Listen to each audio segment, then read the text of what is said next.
वेले हर रोज करना है। अमृत वेले एक ऐसा समय होता है कि शांत वातावरण होता है। तो जो दिन के समय जो वायुमंडल में जो सभी जब सूरज उगने के बाद काफ़ी हद तक आत्माएं जगन अवस्था में आ जाती हैं, तो किसी के थॉट किस तरह के, किसी के थॉट किस तरह के, तो वायुमंडल में सब वेव्स पहुंचती हैं।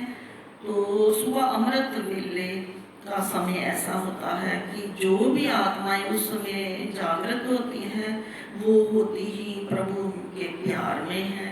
सभी उस समय अपना अपना कनेक्शन बनाते हैं, तो वायुमंडल साफ शुद्ध होता है। तो उस समय हमें ये काम माफ़ी लाने वाला काम करना। अब हम आज इस बात पर डिस्कस करते हैं। बाबा कहते हैं कि बाबा पर विश्वास कैसा होना चाहिए, किस तरह का होना चाहिए, है ना।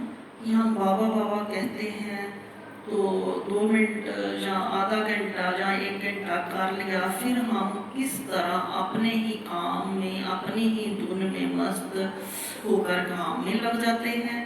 तो वो जो मेन हमारा जो कहते बेस है, हम उसको भूल जाते हैं कि हमें करना क्या, किसके सहारे पर हमने अपना जीवन यापन करना है।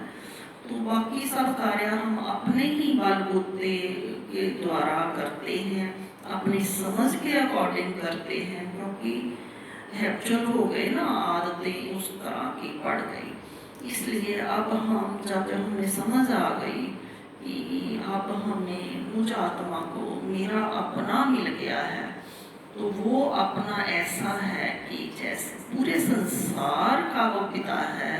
इस बात को हमने समझना है कि जो पूरे संसार का पिता है वो मुझे देख रहा है, वो कहीं नहीं जाता। जब हम बात करते बाबा आ जाओ, तो वो जाता कहाँ है, कहाँ से उसने आना है, हम सब तो उसकी गोद में ही बैठे हुए हैं। तो इस बात को हमने समझना है कि वो जरे जरे में है और सब कुछ देख रहा है। हम कहीं भी कुछ भी गलत काम जो करते हैं हमारा छिप नहीं सकता।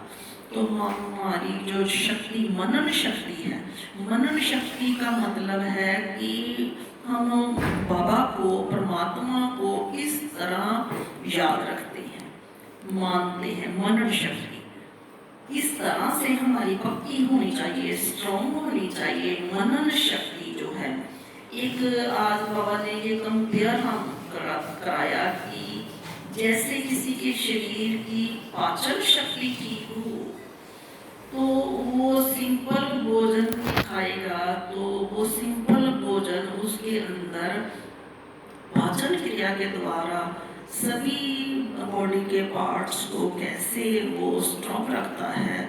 तो पूरे के पूरे सारे विटामिन बनाता है जो एक बॉडी को, ह्यूमन बॉडी को जो चाहिए। तो उस आदमी को जिसकी पाचन क्रिया स्ट्रॉन्ग होगी, तो उसको अलग से कभी भी कोई विटामिन लेने की जरूरत नहीं पड़ती।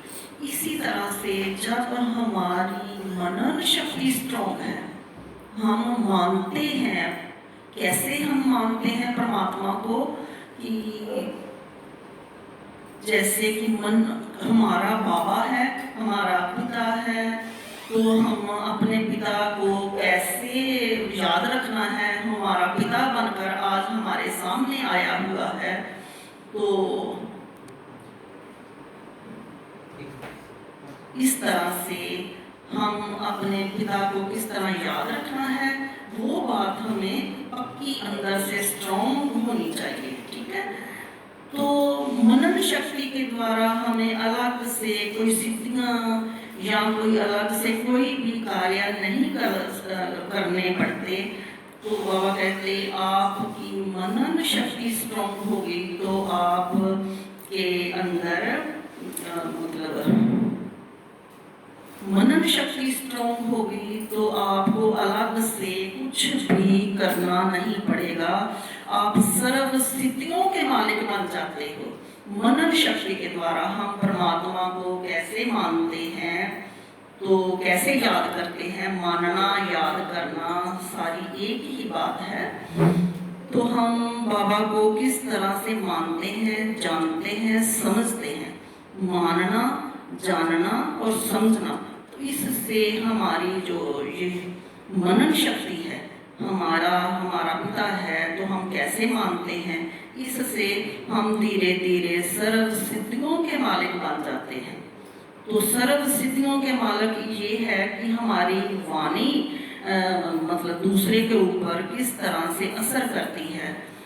अकेला योग करना या मेडिटेशन करना अकेली बात नहीं है, उसके साथ हमें बाकी चीज़ों के ऊपर, जैसे कोई डॉक्टर बताता है कि आपको ये दवाई लेनी है और साथ में परहेज बताता है, इसी तरह से हम आध्यात्मिक मार्ग पर चलते हैं। तो हमें परहेज क्या करनी है?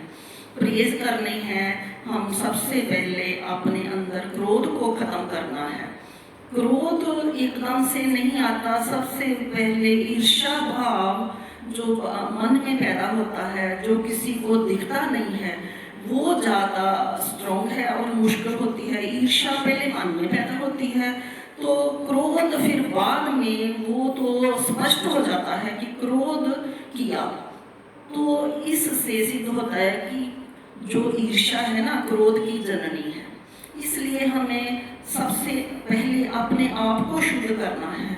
बाबा कहते कि रहम दिल बन, तो रहम करना है तो पहले बच्चे सबसे पहले शुरू कर अपने से, कि रहम अपने आप पर कर, कि जो तू कर रहा है वो तेरे अपने ही पाप कर्म बन जाएंगे। सबसे पहले तो नुकसान तुझे खुद को ही होगा, दूसरे को तेरे किए का हर्ट जरूर होंगे, लेकिन दूसरे को नुकसान तू क्या कर सकता है, क्योंकि सबका पिता वो पार ब्रह्म परमेश्वर है, तो सबकी हिफाजत करता है ना। कहते बूटे बूटे पानी दे दे आप करे रखवाली, तो दाता दो जहान दा वाली।